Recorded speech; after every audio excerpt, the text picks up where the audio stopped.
on a really nutritious, meat-free version of cacciatore. Instead of chicken cacciatore, we're making a portobello cacciatore. You start with 1 portobello per person. I'm cooking for 4, so I started with 4 large portobello caps. Saute them in olive oil until they're deeply brown and have developed their color and their flavor. Then add your salt and pepper. And add in a mixture of sweet and hot peppers. I have a Fresno chili pepper that's spicy but not too hot. You could also substitute a little chili flake if you like.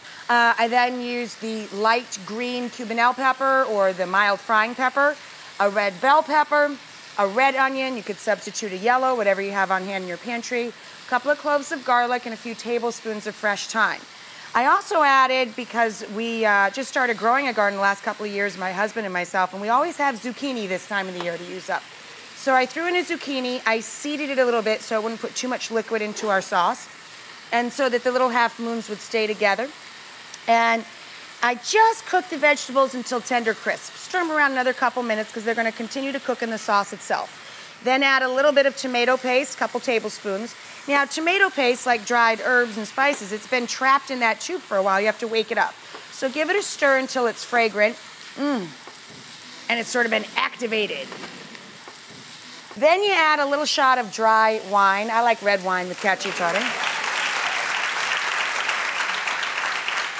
It's kind of ironic to make a meat-free version of this because cacciatore is hunter's style chicken, so all we hunted for here were some mushrooms at the grocery store, but you give it a little stir, let the wine cook out a bit.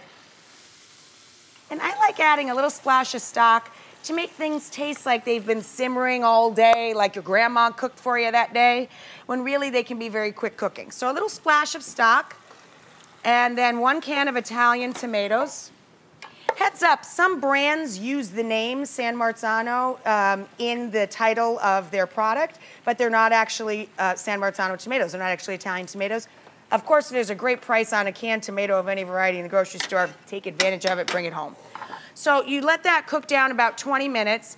When it thickens up, then you drop your pasta. I'm using a nice whole grain or whole wheat penne with this. I like a penne rigate with the little lines so that it holds a lot of flavor. I'm going to drain that when it's al dente. I'll show you the sauce cooked out and how to serve it up when we come back.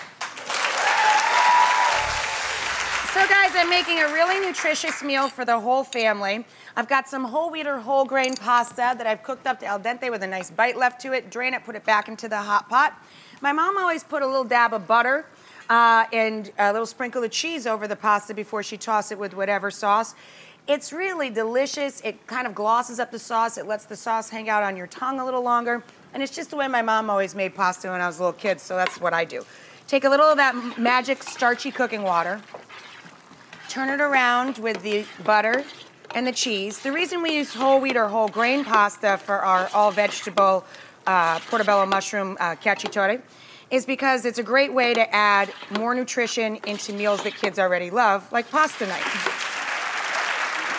So you stir together the butter, the cheese, the hot starchy cooking water. Then we're gonna marry our sauce of sweetened hot peppers, onions, garlic, tomatoes, a little bit of stock, the portobello mushrooms, the fresh thyme, and the zucchini. We're gonna take that thick vegetable sauce and pour all of it into the other pot and marry all of the vegetables with that cheesy, buttery penne. And man, oh man, I mean, it's a feast for the eyes too. It's just a beautiful, beautiful meal. Lots of vegetables, real crowd pleaser, just gorgeous.